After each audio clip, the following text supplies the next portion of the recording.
Kalau di kehamilan pertama perineum kita robek, apakah di kehamilan selanjutnya dan selanjutnya perineum kita pasti akan robek lagi? Nah, simak jawabannya dalam video berikut ini. Halo, selamat datang di Kriwil Life, ngobrolin kesehatan bareng aku Bidan Kriwil. Hari ini kita akan ngobrolin soal bisa nggak sih robekan perineum itu berulang? Kalau dulu perineumnya robek, apakah perineumnya di kehamilan dan persalinan selanjutnya juga akan robek gitu? Nah, buat ibu-ibu yang belum tahu, robekan perineum itu adalah kondisi yang memang cukup sering terjadi saat persalinan gitu ya, dan memang ada banyak sekali faktor yang mempengaruhi. Misalnya kondisi perineumnya, apakah tebal ataukah tidak, apakah kaku ataukah elastis, dan jumlah persalinan itu juga bisa mempengaruhi robekan perineum. Nah, perineum itu adalah daerah di antara lubang vagina dengan anus. Perineum ini memang kadang-kadang dalam persalinan itu mengalami robekan, baik itu robekan spontan maupun robekan yang dibuat atau biasa dikenal dengan nama episiotomi. Nah, sebelum kita membahas apakah robekan perineum itu bisa berulang atau tidak, kita ingat kembali bahwa robekan perineum itu dibagi menjadi 4 derajat. Yaitu ada derajat 1 di mana dia tuh cuma kulitnya aja, jadi robekannya itu cuma kecil dan biasanya ini tidak membutuhkan penjahitan. Robekan yang kedua itu sudah kena otot, jadi kulit dan otot, biasanya kadang-kadang ini dijahit, kadang-kadang juga enggak, tergantung seberapa dalam robekannya. Kemudian derajat 3 itu biasanya robekannya udah kulit, otot, dan di otot daerah sekitar anus gitu, jadi udah mulai lebih dalam lagi. Dan robekan derajat 4 ini yang paling dalam karena biasanya dia sampai rektum, jadi kadang-kadang batas antara vagina dengan anus itu sampai berlubang gitu. Kalau misalnya penjahitannya tidak sempurna atau pulingnya tidak sempurna, pada derajat 4 ini ada resiko BAB itu bisa keluar dari lubang vagina gitu. Nah, robekan perineum sendiri itu banyak faktor yang mempengaruhi. Jadi ada bagaimana posisi bayinya, kondisi perineumnya sendiri, apakah tebal kaku ataukah tipis elastis, kemudian jumlah persalinannya, kemudian power ibu saat persalinan, persalinannya sendiri apakah persalinannya lama atau tidak, berat janinnya seberapa, itu bisa mempengaruhi apakah perineum itu akan robek atau tidak. Begitu juga kalau misalnya persalinan itu dibantu dengan alat atau tindakan seperti misalnya vakum ekstraksi ya. Nah, itu juga tentu saja meningkatkan resiko terjadinya robek perineum. Maka ketika kita mau kembali lagi ke pertanyaan, bisa nggak ya kalau misalnya dulu persalinannya robek perineumnya yang sekarang nggak robek atau pasti robek lagi? Nah, itu jawabannya bisa robek, bisa enggak gitu.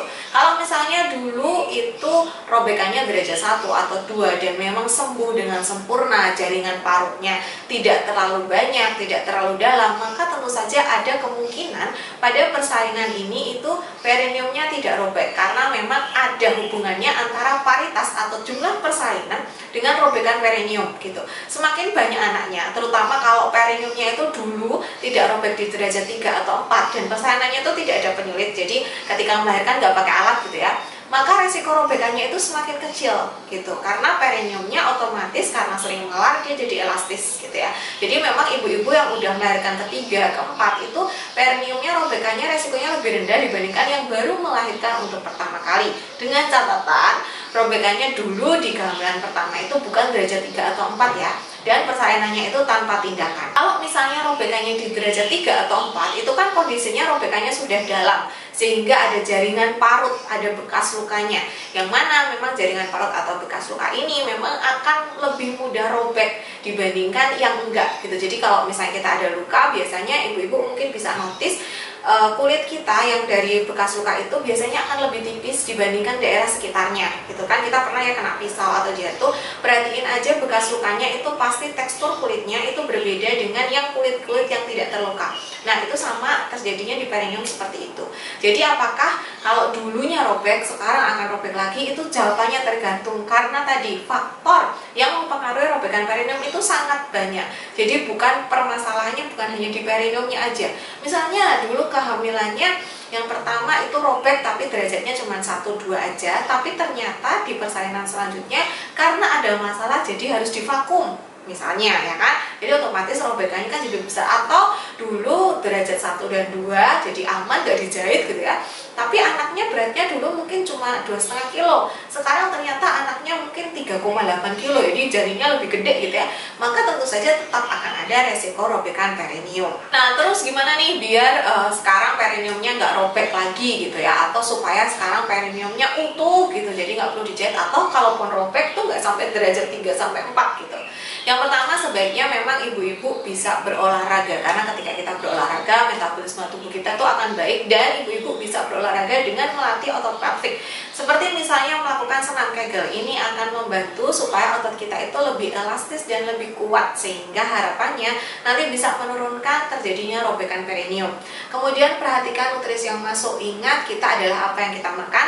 Jadi kalau misalnya ibu-ibu kurang nutrisi atau misalnya makanannya junk food dan nutrisinya tidak terpenuhi, maka sel-sel di tubuh kita itu menjadi kurang baik. Contoh yang paling simpel adalah kalau misalnya ibu-ibu kekurangan kalsium atau diet yang berlebihan, maka biasanya kukunya jadi mudah patah, rambutnya jadi rontok. Nah, itu adalah salah satu contoh yang paling sering kita temui, dimana kalau kita kekurangan nutrisi, ternyata tubuh kita juga tidak baik-baik saja. Jadi ketika hamil, usahakan memenuhi kebutuhan nutrisi supaya sel-selnya bagus, ototnya bagus, sehingga perineumnya tidak mudah robek.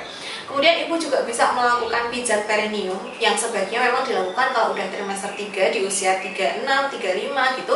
Karena pijat perineum ini juga bisa berfungsi sebagai induksi alami dan bisa merangsang kontraksi. Jadi harap hati-hati ketika melakukan pijat perineum. Kalau bisa lakukan dengan bidan atau tenaga profesional, atau kalau misalnya kita mau melakukan sendiri, pastikan caranya benar dan pastikan tangan kita yang digunakan untuk memijat itu dalam kondisi yang bersih. Kemudian ibu juga bisa mengompres perineumnya dengan wastafel dan air hangat ketika sudah mulai terjadi pembukaan sampai nanti bayinya lahir. Ini akan membantu juga supaya mengurangi resiko terjadinya robekan perineum. Dan yang terakhir adalah afirmasi positif. Jadi percaya pada tubuh, percaya, selalu katakan berulang-ulang bahwa perineumku utuh, persalinanku lancar. Seperti itu diulang-ulang terus, itu juga bisa membuat kita lebih percaya diri. Nanti ketika mengajar juga jadi lebih oke, sehingga harapannya menurunkan resiko terjadinya robekan perineum. Nah ibu-ibu, itu tadi video kita kali ini. Kesimpulannya adalah kalau dulunya robek, sekarang pasti robek atau enggak? Jawabannya bisa robek, bisa tidak, karena faktor resikonya itu banyak.